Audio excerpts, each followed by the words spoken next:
Good day, poker peeps. My name is Sky with Smart Poker Study. In this video, I'm going to help you find which pre-flop plays are costing you money and which ones are making you money. The goal is to get you to do the plays that make you money and leave behind those costly plays, or maybe learn how to make some better decisions in regards to those costly plays. Now, I ran through this exercise with a brand new student the other day, 19,000 hands, and it was really eye-opening what we found through his database. Now, on the Excel spreadsheet are the most common ways that you enter the pot right here. And of course, to figure out the number of hands and the win rate for each play, we use PokerTracker 4, right? So I'm going to show you how to filter for each of these. Actions, opportunities, pre-flop calls, and then limped first in is the first one. And as you can see, wow, it is one hand and negative 100. And obviously, 3-deuce off, it must have been a misclick. I hope to God it was a misclick. Actions and opportunities, pre-flop calls once again, limped with previous limpers. And I don't have any. Cool. Now, called that pre-flop 2-bet is the next one.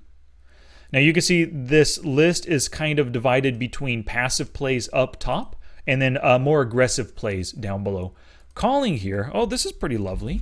50 hands at positive 190 win rate. Good. So when I'm calling, making good decisions, I think. Actions and opportunities, once again, pre-flop calls, call to 3-bet. Now, this differs from another one right down below, but we'll get to that in just as, or actually, we might as well just run that right now. So just calling 3-bets as a total is 6 hands and negative 288. So I am not profitable when calling. But what about when I make the pre-flop 2-bet and then I call? We'll go to more filters. Let's add a pre-flop 2-bet. So you can see I made the 2-bet, called a 3-bet. It might be the exact same because I don't often, yeah, it's the exact same. I do not often just cold call a 3-bet most of the time. But my student had different numbers right here. That's why I have them separated. Let's go to the next one. Let's look at some aggressive plays now. Raising first in. That is, of course, a pre-flop raise. Right here, it's by itself. Raise first in. 208 hands, positive 146. Loving that. Oh, interesting. What about when I ISO raise? So ISO raise means that you have the opportunity to limp after somebody else, but you come in for a raise instead. So opportunity to raise limpers, that's in. And then you're going to go back to pre-flop raises, but then you made the 2-bet. Had the chance to limp in, and now I raised. 15, oh, what a bummer. Normally, this is normally positive, but it is only 15 hands and anything can happen in 15. But normally my ISO raising is a profitable play because as you can imagine, those weak players limp in. When you get them to yourself in the pot, you have a really good opportunity to make money from them post-flop. Pre-flop raises making that 3-bet. What's my profitability? Ooh, 743. Nice. Loving that profitability. Oh, slightly different. What if I am 3-bet squeezing now? That means, of course, there was an open raise. Somebody else called, and then I squeezed.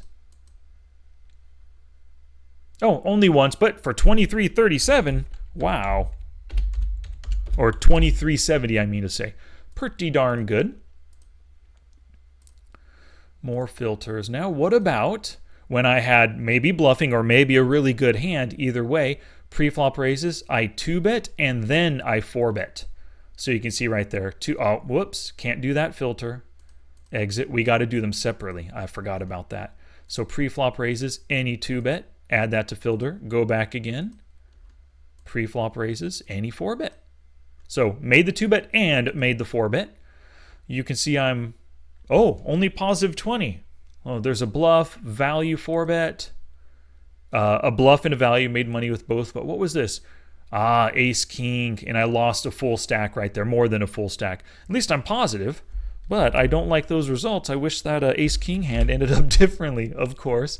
Now, what if I just, all my 4-bets as a total, this is going to include the hands where I 2-bet, then 4-bet, and where I just cold 4-bet. And you can see much better, positive 122, but only one hand, one additional hand was included here. Good. So you can see, obviously, all of my losing pre-flop situations were ISO raising, all but one were when I was calling pre-flop. But let me show you my students' results from that hand the other day from the 19,000 hand database. So my students, 19,000 hands, you could see all of these negatives were all calling situations. And here are the takeaways that I gave him, right? He's limping right here. He's making a little bit of money when he limps after previous limpers, but it's just not that profitable of a play at all. And here's the general idea. If it's worth playing, it's worth raising, because when you come in for the raise, at least you have fold equity. The blinds and any other limpers can fold and just award you a 1.5, 2.5 big blind pot. Piece of cake right there. And one of the interesting thing is either limping first in, instead of limping first in, he could have raised first in all of those 54 hands. Look at, he's positive 90 when he's raising first in. If he would have had that same average win rate, these 54 hands, he would have had a positive, or those 54 could have been added there, he would have had a better bottom line, I mean to say. Now, limping after previous limpers, great. He's making money, 7.8 big blinds per 100 hands. Somebody limps, he limps in, he's profitable. But when he ISO raises, holy cow, all of these hands he could have ISO raised instead. And if the win rate held the same or held true for this one, wow, he could have been making so much more money. ISO raising is more profitable than limping behind. So once again, if it's worth playing, it's worth coming in for a raise. ISO raising makes more money. This one right here, called a 2-bet, minus 188 big blinds per 100 hands. You can't turn every single call into a 3-bet, right? A lot of those will be 3-bet bluffs. Maybe your opponent isn't folding. But in general, if he could call less often, especially for bad calling situations, if he's calling with Jack-8 suited and Ace-9 offsuit, stuff like that, just get rid of those hands altogether. But try to turn some of them into 3-bets, because look when he 3-bets, positive 506. So if he could turn even 20 of these calls into 3-bets, he'd be making a lot more money. And then if he could ditch the other half of them, he'd be losing a lot less when he calls as well. Raising first in is great. Now here's the last thing. Now it's bad for me too, but it is only 6 hands. He's negative right now when he 2-bets and then calls 3-bets. So he needs to do a little bit of studying on how to handle 3-bets, what hands to defend with by calling or 4-betting. But he also has to remember his options. A lot of players, when they face that 3-bet, they don't want to give up on their open raise sizing, right? They want to call because, hey, I can't let him steal my my 3 big blind bet easily like that. I got to defend, I've got to call. Well, he just needs to do some studying here. And then remember his options. He could 4-bet and he could fold when he faces that 3-bet. Calling is not a necessity. It's not a default play. And so, yeah, he got some really good takeaways, and over the next couple weeks, he's got basically his work cut out for him. I mean, over the next 2 weeks until we meet again, this is what he's going to be studying and working on. Well, thank you very much for watching the video. If you enjoyed it, give it a thumbs up, and please subscribe to the channel if you aren't already, because every Thursday, a brand new video hits the YouTube airwaves. I'll see you in the next one.